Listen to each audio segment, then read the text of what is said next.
Kampeske kakuya. Ne? Kakuya kampeske. Mfisa nobuya. Mzungu. Hey boys.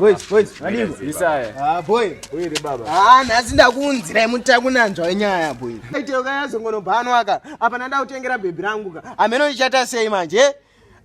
Imi. Foni yanga ine 5 makamera ka. 5 makamera. Ndazoti ndiri pa town center kapa. Ndiri kudai soka ndakuona mu newspaper. Mu newspaper yari muchi anenya yemwe aite uyeye ka.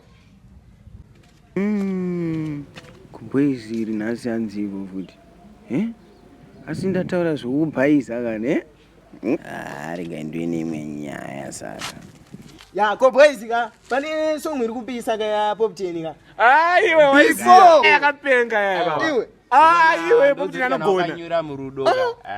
Ichi chikuziya ichi. Iwe. Wewe asiwaona mti mu newspaper. Imomo. Atikuida. Eti.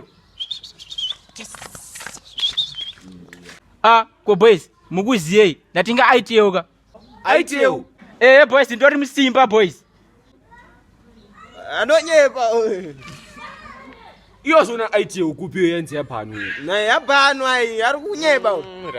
Tiratidze iri kupi? Aiteu ndatonda pa bhebi rangu oh.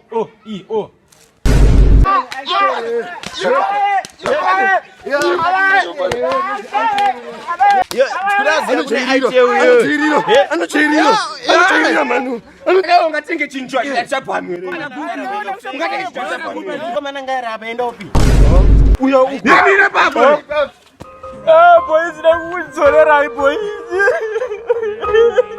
Yamira baba. Mire baba.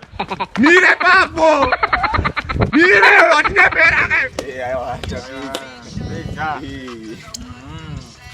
Don't forget to subscribe our YouTube channel DFM. Ilipo foot by YouTube. Iyi jano yedu iyi. Iyo. Iyi byasho. Iyo. Ngoza munhu ndatini avo ka. Apa kan subscribe apa. Papo endo baru klikana aja. Bauze tata kuti unonzi Abhero.